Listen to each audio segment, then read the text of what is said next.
جلتا ہے جن کا خون چراغوں میں رات بھر،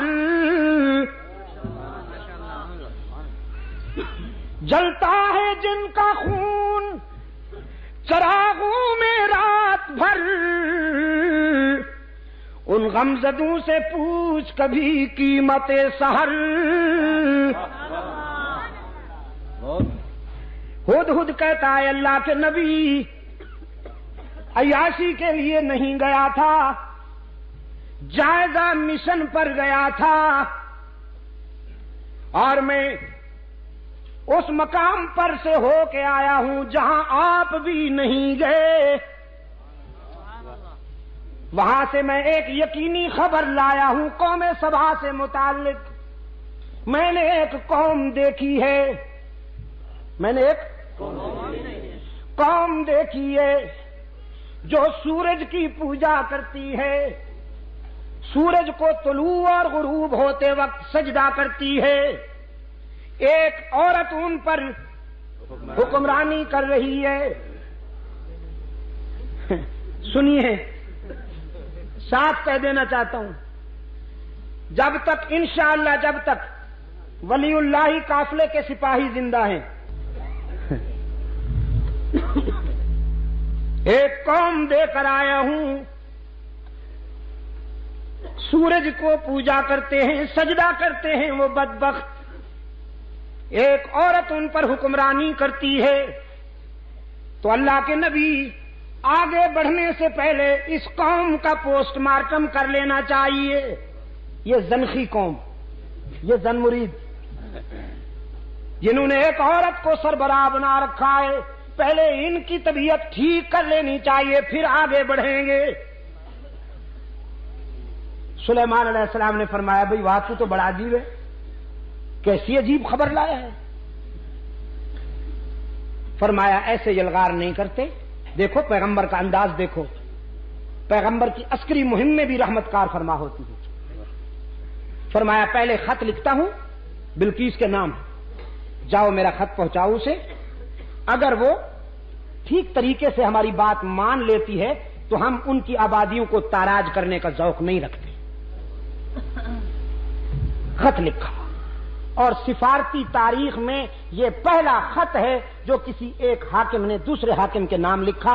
سلیمان علیہ السلام نے جو لکھا ہے بلقیس کو، قرآن کریم نے اس خط کا مضمون بھی محفوظ رکھا ہوا ہے۔ فرمایا انہ من سلیمان وانہ بسم اللہ الرحمن الرحیم اللہ تعالی علی واتونی مسلمین۔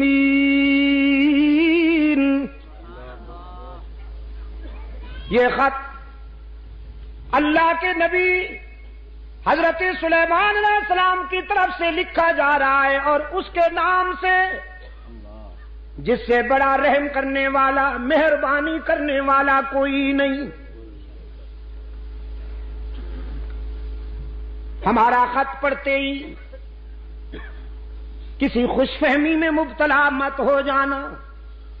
اللہ تعالی علیہ، خوش فہمی میں مبتلا ہو کر، احساس برتری میں مبتلا ہو کر کہیں ہم سے ٹکرانے کی غلطی نہ کرنا۔ ہم تجھے دعوت دیتے ہیں کہ سراپا تسلیم اور رضا بن کر صداقت کو اپنا لو، اللہ کی وحدانیت اور میری نبوت کا اقرار کر لو۔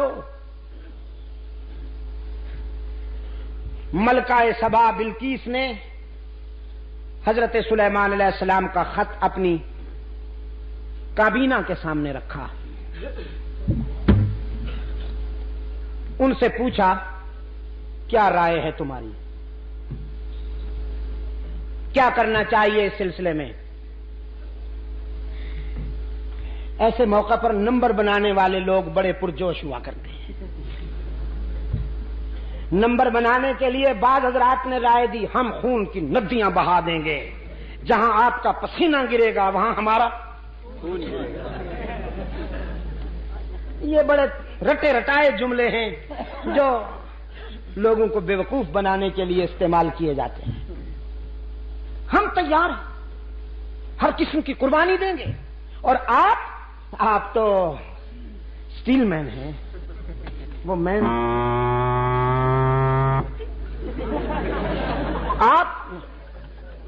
آپ تو بڑی مضبوط ہیں. آپ تو سپر پاور ہیں. آپ تو ناقابل تسخیر ہیں. میڈم بیگم آپ کو کوئی نقصان نہیں پہنچا سکتا. اور آپ کے یہ رضاکار، آپ کے یہ فداکار آپ کے اشارے پر جانے دیں گے. ہم خون کی ندیاں بہا دیں گے. ہم اڑا کے رکھ دیں گے تیرے دشمنوں کو. قرآن کریم بڑا شفاف آئینہ ہے. ہر کردار بیدار نظر آتا ہے. قرآن کریم نے ملکہ بلقیس کو یہ کریڈٹ عطا کیا ہے کہ اپنے مشیروں وزیروں کی یہ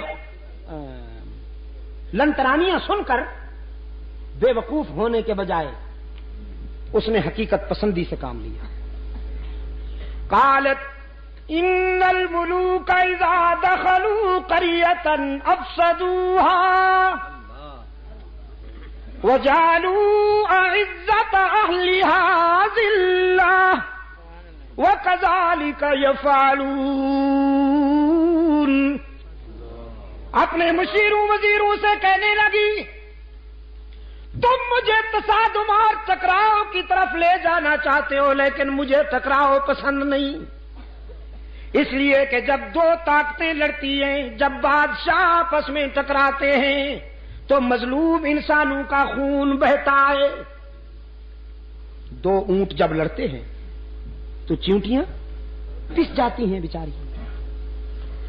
فرمایا آبادیاں ویرانے بن جاتی ہیں، انسانی خون کی ندیاں بہتی ہیں، ماؤں کی مامتا لٹتی ہے، بہنوں کی چادریں اڑتی ہیں، بیٹیوں کے دوپٹے تار تار ہوتے ہیں، بچے یتیم بنتے ہیں، ضعیفوں کی کمر ٹوٹتی ہے، جوانوں کے بازو ٹوٹتے ہیں، لاشوں کے ڈھیر لگتے ہیں.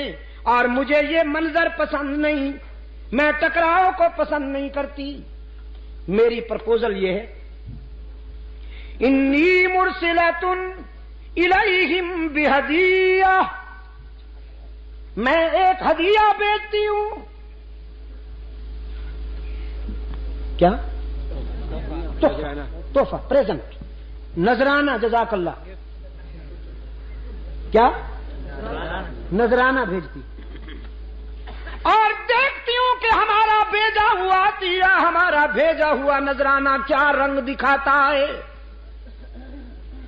بڑے قیمتی ہیرے، بڑے قیمتی جواہرات حضرت سلیمان علیہ السلام کی خدمت میں روانہ کیے کہ یہ لیجئے اور ہمارا پیچھا چھوڑ دیجیے. جیسے آج کل حضرت صاحب یہ جوڑا آپ کے لیے ہے، قبول فرمائیے. حضرت صاحب یہ ڈرافٹ رکھ لیجئے، جہاں آپ کی مرضی ہو وہیں خرچ کر دیجئے. اور اگر حضرت صاحب بہت سخت ہیں نہیں لیتے تو پھر حضرت صاحب کے صاحبزادے جو ہیں، جزاک اللہ، تو بھی پہنچا ہوا معلوم ہوتا ہے مجھے.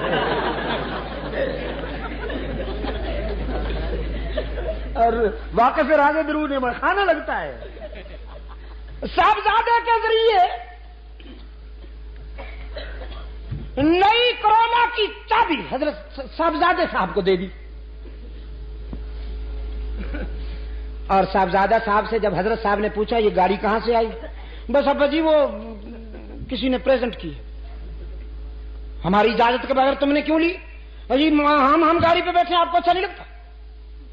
روزانہ سائیکل پہ بیٹھتا ہوں پنچر ہو جاتا ہے، آپ کو اچھا نہیں لگتا ہم گاڑی پہ بیٹھے؟ اور حضرت صاحب پدری محبت میں آ کر ٹائیں ٹائیں فش. ہوس چھپ چھپ کے پہلو میں بنا لیتی ہے تصویریں. اقبال نے کہا نا براہیمی نظر پیدا بڑی مشکل سے ہوتی ہے، ہوس چھپ چھپ کے پہلو میں بنا لیتی ہے تصویریں. یہ ہوس. نذرانہ آیا حضرت سلیمان علیہ السلام کی خدمت میں، اور جناب سلیمان علیہ السلام اللہ کا نبی ہے، نذرانہ دے کر فرمایا اتمدوننی بمال، کیا تم مجھے مال و دولت کا لالچ دے کر راہ حق سے ہٹانا چاہتے ہو؟ میں تمہارے نذرانے کیسے قبول کر سکتا ہوں؟ مجھے تو وہ دینے والا ہے جس سے بہتر دنیا میں کوئی دینے والا ہی نہیں ہو سکتا۔ میں تو رب سے لینے والا ہوں، اور تم نے یہ نذرانہ بھیج کر ہمیں چیلنج کیا ہے۔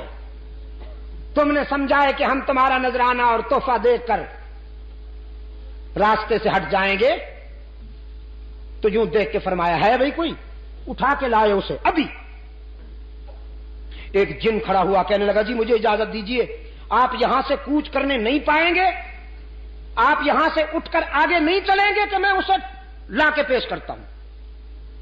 ایک اور بولا، قرآن کہتا ہے قال عفریت من الجن انا اتیک بہ قبل ان یرتد الیک طرفک، اس نے کہا میں پلک جھپکنے سے بھی پہلے لاتا ہوں۔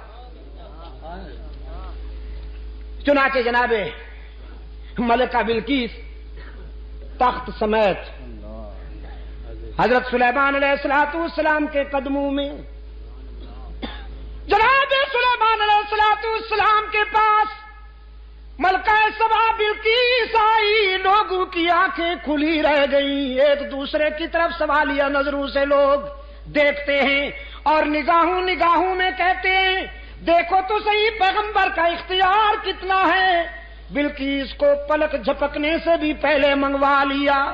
حضرت سلیمان علیہ السلام نے یہ منظر دیکھا، قرآن کہتا ہے سلیمان علیہ السلام نے فوراً وضاحت کی، قال ھذا من فضل ربی لیبلونی ااشکر ام اکفر، یہ میرا ذاتی اختیار نہیں ہے، یہ تو میرے رب کا فضل و کرم ہے، اس نے یہ مہربانیاں کی ہیں، لیکن اس میں بھی بڑی آزمائش کار فرمائے، وہ اتنی مہربانیاں کر کے مجھے دیکھنا چاہتا ہے کہ میں اس کی نعمتوں کا شکر گزار بندہ بنتا ہوں یا تکبر کرتا ہوں۔ لیکن الہ العالمین میں تکبر سے پناہ مانگتا ہوں، تیری ناراضگی سے پناہ مانگتا ہوں، میں تو تیرے در پر عاجزی کرنے والا بندہ ہوں، مجھے توفیق شکر بھی تو عطا کر تاکہ میں شکر کرتا جاؤں، تیری نعمتوں میں اضافہ ہوتا جائے۔ یہ میں نے تقریباً 1.25 گھنٹے کی محنت، بلکہ 1.5 گھنٹے کی محنت اس لیے کی کہ آپ کے ذہن میں یہ بات بٹھا سکوں کہ رب العالمین کبھی آنسو میں آزماتے ہیں، کبھی مسکراہٹوں میں آزماتے ہیں۔ آنسو میں آزمائش بھی بڑی سنگین ہے، لیکن میرے نزدیک مسکراہٹوں میں کامیاب ہونا اس سے بھی بہت اہم ہے۔ اپنے انبیاء کو حق تعالی نے آنسو میں بھی آزمایا، مسکراہٹوں میں بھی آزمایا، تو یہی ادا کار فرما رہی حلقہ رسالت تک۔ اللہ نے اپنے محبوب کے یاروں کو، اللہ نے اپنے محبوب کے صحابہ کو مسکراہٹوں میں بھی آزمایا، آنسو میں بھی آزمایا۔ اگر زندگی رہی تو انشاءاللہ کل یہیں سے بات آگے بڑھے گی۔